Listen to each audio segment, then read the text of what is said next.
बिस्मिल्लाहिर्रहमानिर्रहीम। मैं डॉक्टर इमरान असलम आपसे मुखातिब हूँ। ये अवामुन्नास की तरफ से कुछ पूछे गए सवालात हैं, उनके जवाबात मैं आज देने की कोशिश करूँगा। उम्मीद है इंशाल्लाह इनसे आपको बहुत फ़ायदा होगा और इंशाल्लाह आप उसको बेहतर तरीके से सरअंजाम दे सकेंगे कि दांतों के मसाइल क्या होते हैं और उनका हाल क्या होता है। ये सबसे पहला जो क्वेश्चन आया है ये है, दांत में कीड़ा कैसे रह सकता है।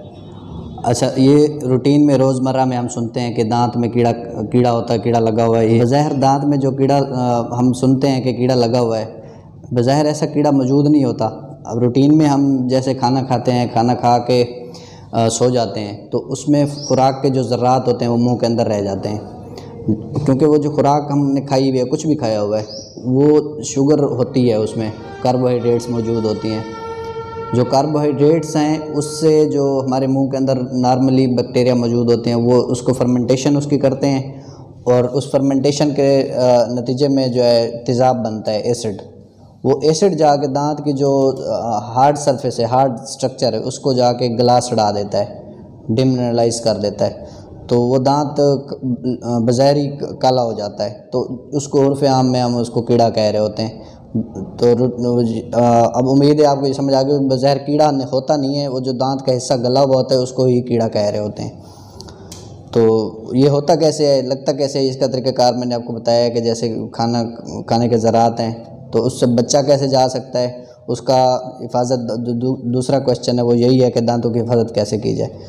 अब अगर आप ब्रश करते हैं एक दफ़ा रात को सोने से पहले, जैसे ही सोते हैं तो ब्रश करके अगर सो जाएं तो जो खाने के ज़रात मौजूद हैं मुंह के अंदर वो निकल जाएंगे, वो साफ़ हो जाएंगे, जिससे कार्बोहाइड्रेट मुंह के अंदर मौजूद नहीं होगी। जो बैक्टीरिया हैं वो उस कार्बोहाइड्रेट को फर्मेंटेशन ही नहीं कर सकेंगे, क्योंकि कार्बोहाइड्रेट है ही नहीं, तो कीड़े वाला जो अमल है, कीड़ा लगने का अमल जो है वो शुरू ही नहीं होगा।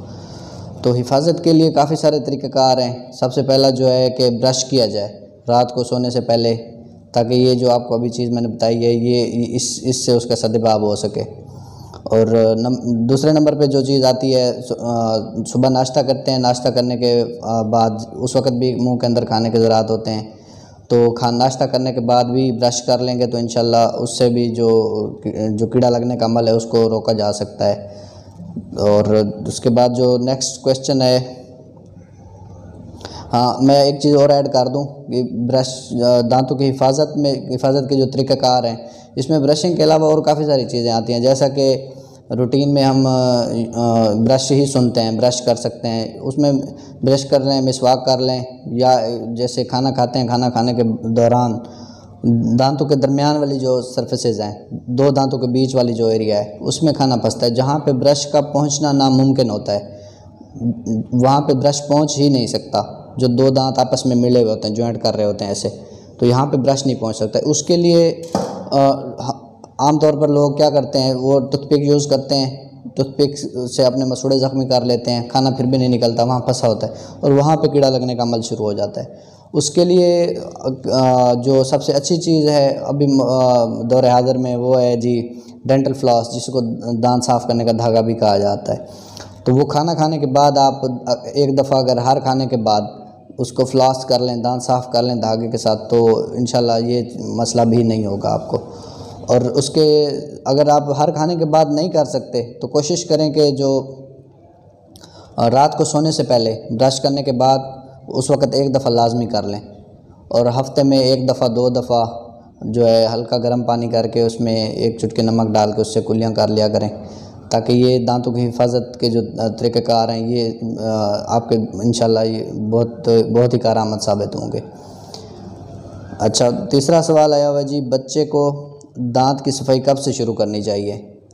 तो मेडिकल साइंस ये कहती है कि जैसे ही बच्चा पैदा होता है और जैसे ही उसके मुंह में पहला दांत आता है, पहला दांत आते ही उसको उसके दांतों की सफाई शुरू कर देनी चाहिए। अब बच्चा होता है उसको किसी चीज़ का पता ही नहीं होता, इवन कि हमारे जो अभी विज़िट कर लें आप, सर्वे कर लें, तो 30-30 40-40 साल के लोग हैं, उनको भी ब्रश करने का तरीका पता ही नहीं है, ब्रश होता क्या है, मुंह की सफाई का नहीं पता होता। तो बच्चों को तो ज़ाहिर सी बात है उनको तो पता होना ही नहीं है। तो उसके लिए जो उनकी माएँ हैं उनको तालीम दी जानी चाहिए ताकि वो उनकी हिफाजत करें। करनी कैसे होती है, रूटीन में जब बच्चा सो रहा होता है तो उस वक़्त सोते हुए उसके एक काटन या रुई जिसको बोलते हैं, रुई गीली करके, पानी में गीली करके उसको बच्चा जब सो जाए उसके पूरे मुंह के अंदर फेर दे, ताकि उसके जो दांत हैं वो साफ़ हो जाएं। उसके अंदर जो मिल्क होता है, दूध वगैरह होता है, वो साफ़ हो जाएगा तो इंशाल्लाह वो कीड़ा लगने का अमल उसमें भी शुरू नहीं हो सकेगा। और उसके साथ ही उसको ब्रश जैसे बड़ा होता जाए वक्त के साथ साथ उसको इस चीज़ की तरबियत दी जाए कि ब्रश होता क्या है, कैसे किया जाता है, दांतों की हिफाजत कैसे की जाती है। तो ये तभी मुमकिन है जब घर के बड़े कर रहे होंगे तो बच्चे करेंगे। तो इसकी एजुकेशन ज़रूरी है, और ये अभी आपको बताने का मकसद भी यही है ताकि आप लोग ब्रश करना शुरू करें, ख़ुद भी करेंगे तो आपके बच्चे भी इंशाल्लाह उस चीज़ पे राह रास्त पे आएंगे मुंह की सफाई के हवाले से। अच्छा, और जैसे जैसे बच्चा बड़ा हो रहा होता है उसके दांत, क्योंकि पहले दूध के दांत होते हैं, उसके बाद परमानेंट आने होते हैं। अब 12 साल तक, जो 6 साल तक उसके जो दांत होते हैं परमानेंट दांत, वो निकलना शुरू हो जाते हैं 6 साल में। 6 से 12 साल के दरमियान में उसके मिक्स दांत होते हैं, कुछ कच्चे दांत होते हैं, कुछ पक्के होते हैं।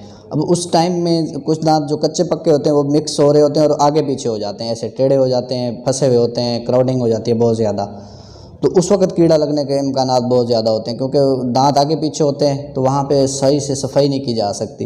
बच्चा कर नहीं सकता, उसको पता नहीं चलता कि कैसे सफाई करनी है, या कुछ फंस भी जाए चीज़ तो वो निकाल नहीं सकता उसको खुद से। तो उस वक्त तो ये थोड़ा सा उसके लिए अहम इम्पोर्टेंट टाइम होता है सफाई का। उस वक्त उसको बताएं कि सफाई कैसे की जाती है और ज़ोर दें। आप ख़ुद करेंगे तो इंशाल्लाह वो भी करेगा, और उसके दांत जब जैसे ही वो थोड़ा सा बाशऊर होगा तो इंशाल्लाह वो खुद ही उसको पता चल जाएगा कि दांतों की सेहत कितनी अहम होती है। अच्छा जी, नेक्स्ट क्वेश्चन है जी, ब्रश बेहतर है या मिसवाक? अब ये बड़ा ही इस किस्म का सवाल है, इस पर कोई क्लियर कट जवाब देना ना थोड़ा सा मुश्किल है। अब इस पे मैं थोड़ा सा आपको साइंटिफिक पॉइंट ऑफ व्यू से आपका अपना जो एक पॉइंट ऑफ व्यू है वो बताने की कोशिश करूँगा। अब मिसवाक और ब्रश दोनों का जो मकसद है ना वो सेम है। अब आप देखें कि आप मिसवाक किस तरह कर रहे होते हैं। रूटीन में मिसवाक हर वज़ू के बाद हमारे नबी पाक सल्लल्लाहु अलैहि वसल्लम की सुन्नत है कि वज़ू के साथ ही मिसवाक करें। तो मिसवाक किया कैसे जाता है, उसको सिर्फ़ और सिर्फ सुन्नत के पॉइंट ऑफ व्यू से करें। जैसे दांत के ऊपर रखना है, जैसे ही आप उसको एक दफ़ा दांत के ऊपर फेरेंगे तो एक बारीक सी लेयर होती है दांत के ऊपर जो जमी हुई होती है, जिसको हम प्लेक बोलते हैं उर्फ़ आम में। और जैसे ही आप मिसवाक उसके ऊपर रखते हैं, उसको एक दफ़ा एक दो दफ़ा घुमाते हैं आराम से, बिल्कुल आराम से जेंटली, तो वो लेयर निकल जाती है। जैसे वो निकलती है कार्बोहाइड्रेट साफ़ हो जाती है मुंह के अंदर से, कुछ होता ही नहीं है, फिर साफ़ हो जाता है मुंह सारा। तो मिसवाक करें या ब्रश करें, दोनों का मकसद सेम ही है। तो करना ज़रूरी है जो भी करें। तो इवन कि ये भी कहा जाता है, अभी साइंस ये कहती है कि अगर आपको दोनों चीज़ें एक्सेस में नहीं है, आपको अवेलेबल नहीं है दोनों चीज़ें, आप दूर दराज में हैं कहीं, तो आप अगर दांत अपने फिंगर के साथ इसको ऐसे रब कर दें, दांतों को रब कर दें, उससे भी बहुत फ़ायदा होता है। एक पर्सपेक्टिव तो ये है ब्रश और मिसवाक का कि उसके ऊपर जो लेयर लगी होती है वो निकल जाएगी। जो दूसरा पर्सपेक्टिव है वो है गम मसाज। जो मसूड़ा है हमारा, जहाँ से ब्लड की सप्लाई आ रही होती है, तो उसका मसाज किया जाए। उसका मसाज करते हैं तो जैसे ही मसाज हम शुरू करते हैं तो ब्लड सर्कुलेशन वहाँ बेहतर हो जाती है। जैसे ब्लड सर्कुलेशन बेहतर होती है, दांत की सेहत, हेल्थ उसकी जो है वो इम्प्रूव होना शुरू हो जाती है। तो वो कैसे की जाती है, जैसे आप ब्रश करते हैं या मिसवाक करते हैं, आप दांत के ऊपर फोकस, आपका पॉइंट ऑफ फोकस है वो दांत नहीं होना चाहिए, वो मसूड़े के ऊपर मसाज शुरू करें। आराम आराम से ऊपर से मसूड़े पर रख के ब्रश को या मिसवाक को नीचे लेके आएंगे, आराम से वो दोनों काम हो जाएंगे आपके। और अगर वो नहीं कर पा रहे, रूटीन का आप जैसे ब्रश करते हैं वो करें, मिसवाक करें, उसके बाद गम के ऊपर फिंगर के साथ उसको हर तरफ जो जहाँ जहाँ पे मसूड़ा है वहाँ उसको एक फिंगर से आप मसाज कर दें तो उसको बहुत बेहतर होगा। तो ये बात ही ख़त्म हो गई कि कौन सी चीज़ बेहतर है, आपके पास जो चीज़ है आप करें। अच्छा, नेक्स्ट क्वेश्चन है जी, ब्रश करने के तरीके क्या हैं, ब्रश किस तरह किया जाए? अब इसके काफ़ी सारे तरीके हैं ब्रश करने के। इसके दो ही मोस्ट कॉमन जो इस्तेमाल में होते हैं, मेडिकल साइंस जो बताती हैं, उसमें बहुत सारे हैं। दो जो ये बहुत कन्वीनियंट है अवाम नास के लिए, वो हैं, एक जो है वो सर्कुलर मोशन में किया जाए, एक आप सर्कुलर मोशन में इस तरह मसूड़े के ऊपर रख के ऐसे दांत के ऊपर आराम से जेंटली आपने फेरना है, सारा एंड तक लेके जाएंगे, फिर नीचे भी इधर ही और अंदर वाली साइड से भी। और दूसरा तरीका है आप वर्टिकल डायरेक्शन में करें, अप साइड डाउन, मसूड़े के ऊपर रख के दांत की तरफ लेके आना है आराम से, 45 के एंगल पे रख के ऐसे आराम से, और नीचे वाले पे ऐसे करेंगे। फिर अंदर से भी ऐसे, अब जहाँ पे आप वर्टिकल नहीं कर पा रहे अंदर से, वहाँ आप सर्कुलर कर लें। ये 2 तरीक़ेकार हैं, इससे आप इंशाल्लाह आपको बहुत फ़ायदा होगा। और इस पर टाइम नहीं लगाना होता ज़्यादा ब्रशिंग पे। एक मटर के दाने जितनी आपने पेस्ट लगानी होती है उससे ज़्यादा पेस्ट नहीं लगानी, मटर के दाने जितनी पेस्ट लगा के वो दांतों के ऊपर लगा के उसके बाद ब्रश, जो अभी तरीका मैंने आपको बताया इनमें से जो आपको बहुत ईजी लगे वो शुरू कर दें उससे। और ब्रशिंग टाइम भी थोड़ा होता है, 2 मिनट साइंस कहती है, 2 मिनट से ज़्यादा नहीं होना चाहिए, 2 मिनट तक रखें। और उसको रब नहीं करना, ज़्यादा रगड़ना नहीं है। रगड़ने के बहुत सारे नुकसान हैं, जैसे कि दांत की ऊपर वाली जो तह है वो निकल गई, मिलीमीटर्स में होती है, तो वो अगर निकल गई तो फिर उसके नुकसानात ये होते हैं कि वहाँ ठंडा गर्म लगना शुरू हो जाता है। ठंडा गर्म लगेगा, उसके अपने काफ़ी सारे और नुकसानात हैं, वो शुरू हो जाएंगे। रगड़ना नहीं है, जेंटल ब्रशिंग करनी है, बिल्कुल सॉफ्टली आराम आराम से ब्रश रख कर नीचे लेके जाना है सिर्फ। नेक्स्ट क्वेश्चन है जी, दांत में दर्द होने की सूरत में क्या किया जाए? हाँ जी, ये सबसे अहम सवाल है जो हमें रात को जगा देता है। दर्द हो जाए तो हमें समझ नहीं आती अब करें क्या। तो उसके लिए सबसे अहम चीज़ है, जैसे दर्द आपको खुदा न खास्ता होता है रूटीन में रात को ही हो रहा होता है, उसकी वजह ये है कि जैसे हम सोते हैं तो घरेलू टोटका, नेक्स्ट क्वेश्चन यही था, उसमें अब यही कर सकते हैं, जैसे आप रात को सो रहे हैं, रात को जब दर्द होता है तो जब सो रहे होते हैं तो आपका सर जो होता है वो नीचे चला जाता है। जैसे खड़े हैं तो ऊपर है, लेट जाएंगे तो सर नीचे चला जाएगा। जब बंदा सोता है तो ब्लड की जो सारा ब्लड है बॉडी का वो पुलिंग हो जाती है सर की तरफ। जैसे सर की तरफ जाता है वहाँ ब्लड प्रेशर थोड़ा सा रेज हो जाता है। जब ब्लड प्रेशर बढ़ता है, उस ब्लड प्रेशर के बढ़ने की वजह से दर्द शुरू हो जाता है दांत में, क्योंकि दांत हर तरफ से बाउंडेड है, उसकी दीवारें सख्त हैं। तो जब प्रेशर हाई होता है तो वो प्रेशर इधर उधर लीक नहीं हो सकता, तो वो वहाँ पे फिर पेन काज करवा देता है। तो उसके लिए सबसे पहले आप करना क्या है, घर पे अगर हैं, जहाँ भी हैं, सो रहे हैं तो उठ के बैठ जाएं, तकिया ऊंचा कर लें, ठंडे पानी, अगर ठंडा पानी अवेलेबल है ठंडे पानी से कुल्ली करें, तो इससे आपको वक्ती तौर पर अफाका हो जाएगा। साथ ही आप मेडिकेशन की तरफ चले जाएँ। पैनाडॉल तो हर घर में मौजूद होती है, 2 गोलियाँ पैनाडॉल की आप ले लें। बच्चे हैं तो उनको सिरप पिला दें पैनाडॉल का। और उसके बाद जो है डॉक्टर साहब से रब्ता करें, जो आपके डेंटल सर्जन हैं उनसे कांटेक्ट करें। वो आपके हो सकते हैं कोई एक्सरेज वगैरह, 1-2 दांत के छोटे एक्सरेज होते हैं वो करवाएं। उसके बाद वो आपको बताएंगे कि आगे क्या तरीक़ेकार होता है। अब इस कंडीशन पे पहुंचते पहुंचते, दर्द से पहुंचने से पहले हमें नेचर की तरफ से काफ़ी सारी चीज़ें हिंट मिल रहे होते हैं कि अब इसका दांत का इलाज करवाने का टाइम आ चुका हुआ है। उसके वो हिंट मैं आपको बता देता हूँ, अलामात बता देता हूँ, ताकि उस वक्त अगर ये चीज़ें आपको महसूस हों तो आपने काम शुरू करा देना है। सबसे पहली जो चीज़ है वो है, जैसे आप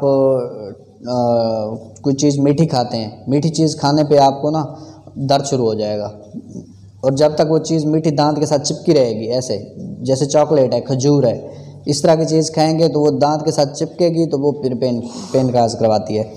और जो दूसरी चीज़ होती है, दूसरी अलामत है, वो होती है ठंडा गर्म लगना। पहले मीठे से दर्द शुरू होता है, फिर ख़त्म हो जाता है खुद, फिर उसके बाद ठंडा गर्म लगना शुरू हो जाता है, उसके बाद फिर प्रॉपर पेन शुरू हो जाता है रात वाला। तो इस चीज़ को बचाया जा सकता है। अगर आप दांत आपके अभी ठीक हैं तो अभी इनको बेहतर कर लें, इंशाल्लाह ये ब्रश करेंगे तो कोई दांत आपका ख़राब नहीं होगा। अगर किसी में कीड़ा लगा हुआ है या ये जो अलामात मैंने आपको बताई हैं इसमें से कोई है, तो आज ही अपने डेंटल सर्जन साहब जो आपके करीब में हैं उनसे आप जाके एक दफ़ा उनसे मशवरा करें, वो आपको मज़ीद उसके मुतालिक रहनुमाई करेंगे। अगर आपका कोई क्वेश्चन है तो नीचे कमेंट में आप पूछ सकते हैं, तो इंशाल्लाह आपको जवाब दिया जाएगा और जवाब देने की कोशिश की जाएगी कि जो बेहतर मालूमात हमारे पास हैं वो दी जाएँ। अच्छा, नेक्स्ट वीडियो में ना हम आपको ब्रश करने के जो तरीक़ाकार हैं वो डेंटल का जो मॉडल होता है उस पर बताएँगे कि ब्रश किया कैसे जाता है और उसके डायरेक्शंस क्या होती हैं, वो सारा तरीक़ाकार आपको समझाया जाएगा।